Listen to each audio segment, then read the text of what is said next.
Yeah, yeah. Welcome back to Coach A TV. Yeah. Yeah. Yeah. Yeah. Yeah. Yeah. Yeah.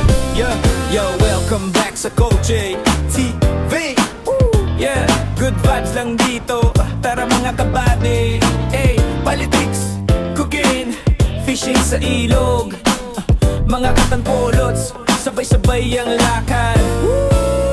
Sa usapang bayan, malinaw ang punto. Real talk lang tayo, walang preno. Sa kusina naman, lutong panalo. Simple recipe pero solid ang todo. Coach A TV, sama-sama tayo. Mga katanpolots, taas ang kamay mo. From politics hanggang sa lutuan, hanggang fishing trip na may tawanan. Coach A TV, good vibes every day. Learning and fun in every way. Subscribe na, wag nang mahiya. Mga katampulot, solid talaga.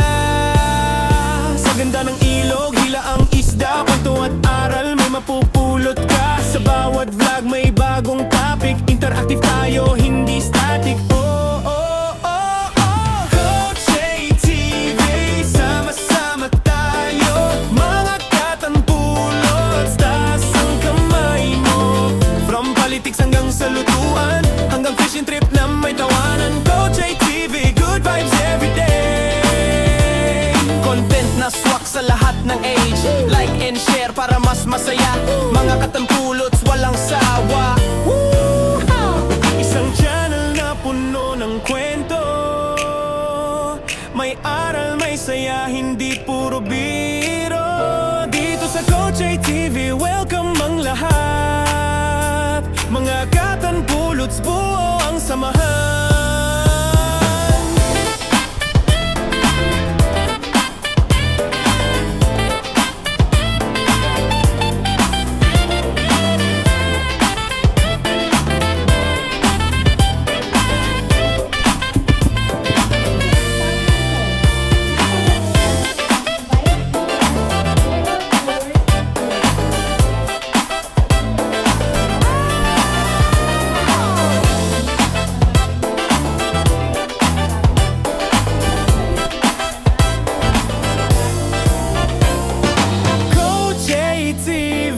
Tandaan ang name.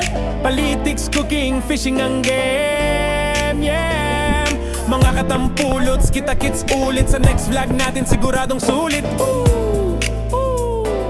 Good, good, sweet, go!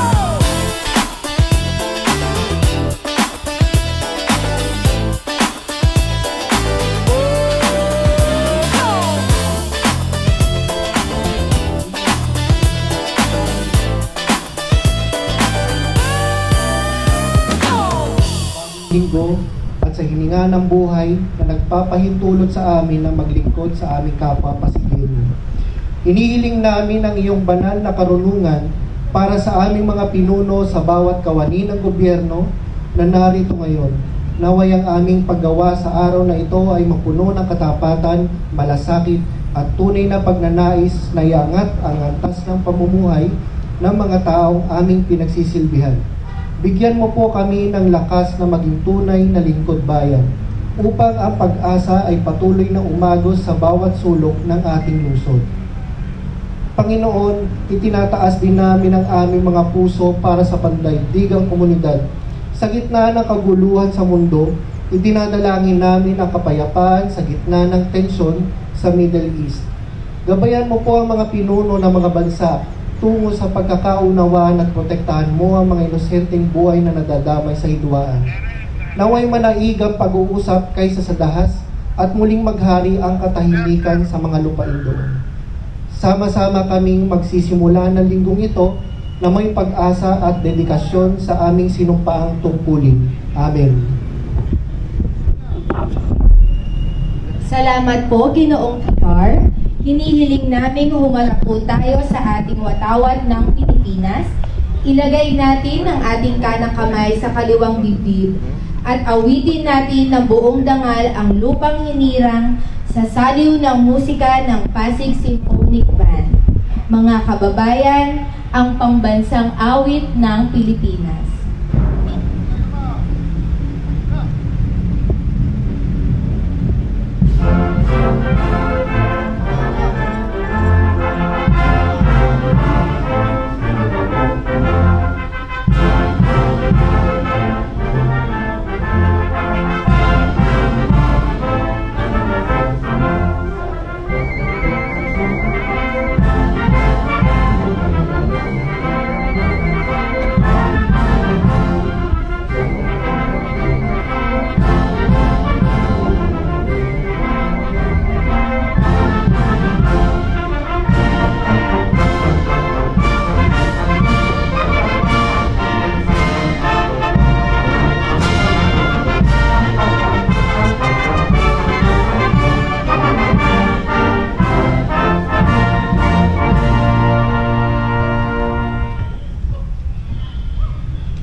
Manatili po tayong nakaharap sa ating bandila para sa panunumpa ng katapatan sa watawat ng Pilipinas na pangungunahan ni Binibining Catherine Garen mula sa Physical Therapy and Rehabilitation Department ng Pasig Hope Medical Center.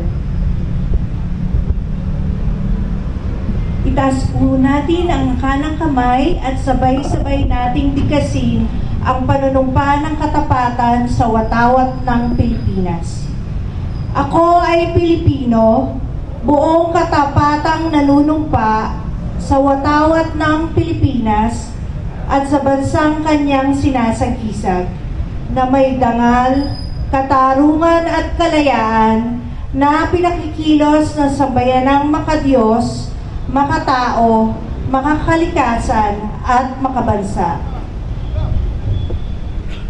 Humarap po tayo sa bandila ng lungsod ng Pasig.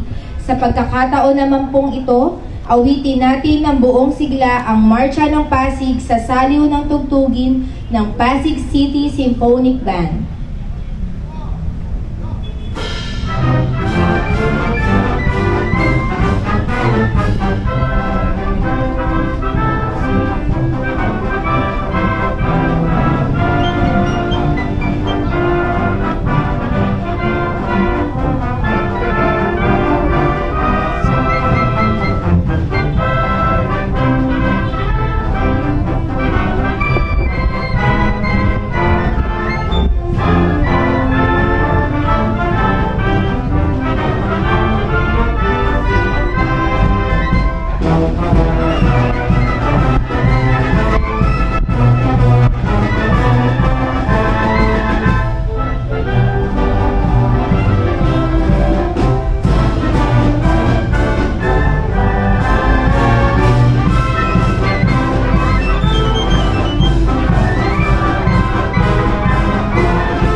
Para po sa panunumpa ng Lingkod Bayan na pangungunahan sa atin ni Binibining Mary Joy Kulaliban mula sa Human Resource Department ng Pasig Hope Medical Center.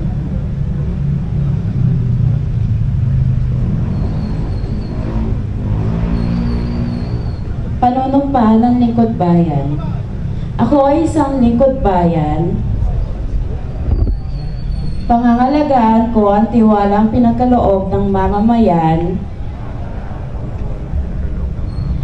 Maglilingkod ako ng may malasakit, katapatan at kahusayan na walang kinikilingan. Magiging mabuting halimbawa ako at magbibigay ng pag-asa at inspirasyon sa aking kapwa lingkod bayan. Lilinangin ko ang aking sariling kakayahan upang sa lahat ng panahon ay mapaglingkuran ko ng buong kahusayan ang sambayanan. Hindi ako makikibahagi sa mga katiwalian sa pamahalaan. Pipigilan at sisiwalat ko ito. sa pamamagitan ng tama at angkop na pamamaraan, isasabuhay ko ang isang lingkod bayang maka-Diyos, makatao, makakalikasan, at makabansa. Tutugon ako sa mga hamon ng makabagong panahon tungo sa adhikain ng matatag,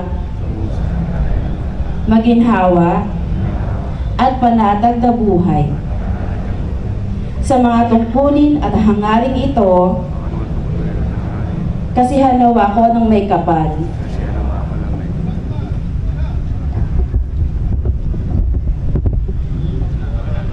Mga paalala po sa lahat ng Emergency Department ng Pasig Hope ay pansamantalang sarado upang magbigay daan sa upgrading at renovation project sa nasabing ospital.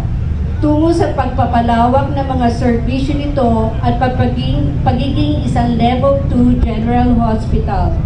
Kaugnay nito, tanging outpatient department at physical medicine at rehabilitation department ng Pasig Hope ang magkakaloob ng serbisyo. Bukas po sila Lunes hanggang Biyernes, liban kung holiday, 8 a.m. to 5 a.m.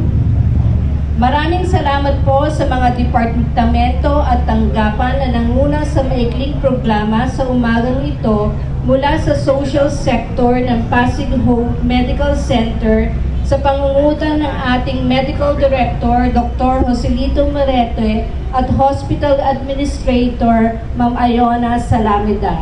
Ako naman po si Carmela Evangelista mula sa Hospital Admitting and Information Sector.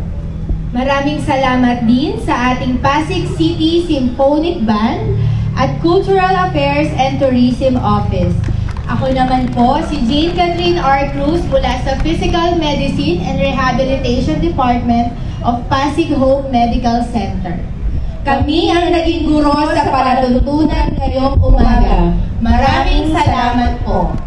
Sa pagkakataon po ito, pakinggan po natin ang mensahe ng ating punong lungsod ng Pasig. Mga kasama, palakpakan po natin Mayor Vico Soto. Maraming salamat po. Magandang umaga, Vice Mayor Dodot at mga konsehal, sa ating mga kasama mula sa nasyonal at lokal na pamahalaan, sa ating host ngayong umaga. Sakto lang po dahil importante yung announcement ng Pasig Hope Medical Center, ang dating mas kilala pa sa pangalan na Child's Hope o Children's Hospital po natin. Gaya po ng alam ng karamihan ng mga Pasigenyo ay ongoing renovation and conversion ang ating ospital para maging pangalawang general hospital para madagdagan yung mga serbisyo at kapasidad ng ating ospital sa Kapasigan. At kasama po rito sa rehabilitation and upgrading natin, expansion ng ating emergency room, kasama po rito ay kailangan po nating pansamantalang magsara ng emergency room. Gaya ng pagsara din ng nakaraan ng iba pang mga serbisyo per floor po ginagawa yung renovation, at ngayon naman po kailangan na rin ipagawa at i-upgrade ang ating emergency room. Kaya pansamantala po itong ipasasara. Sarado na po siya sa ngayon, at sa PCGH, RMC po muna dadalhin ang mga emergency cases natin.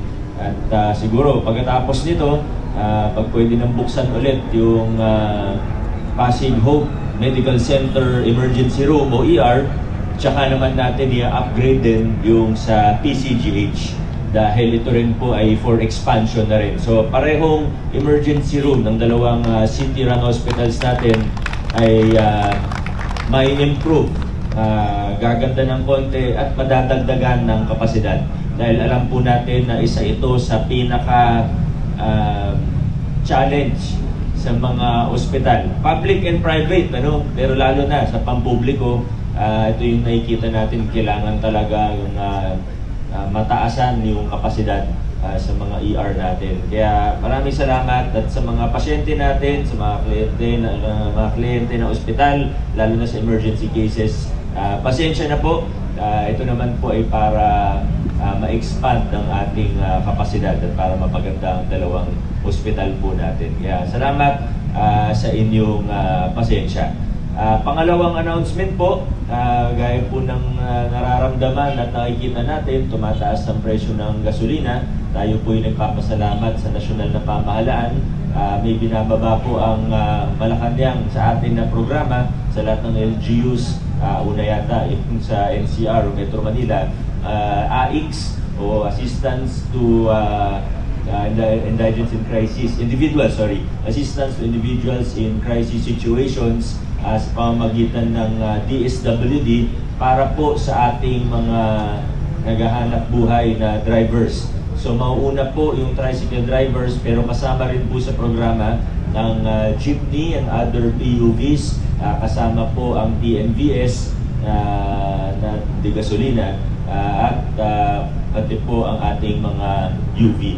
So bukas po simula na po yung official rollout po nito at nakipag-ugnayan na rin tayo sa Toro, sa iba't ibang TODA. Nasa 90 na po ang TODA sa lungsod ng Pasig. At pagkatapos naman po nito sa LTFRB, sa TPMO, at sa iba pang mga opisina, ahensya, sa mga JODA, at iba pang mga samahan ng mga driver at operator. Pero 1 per unit ang gagawin natin at para hindi po magulo dahil sa lahat po ng LGU ng NCR po gagawin ito ay per unit at magbibigay tayo pag residente ng Pasig yung driver para lang hindi magkaroon ng overlap sa ibang mga LGU.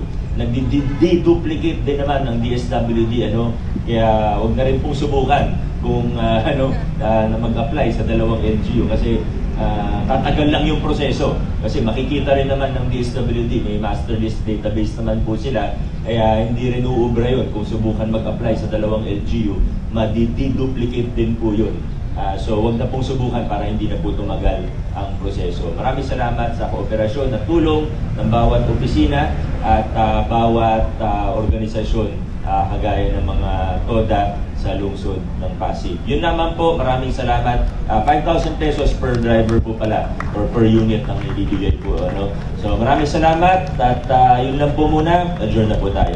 Age, like and share para mas masaya. Mga katampulots walang sawa. Woo! Isang channel na puno ng kwento. May aral, may saya, hindi puro biro. Dito sa Koche TV, welcome ang lahat. Mga katampulots, buo ang samahan.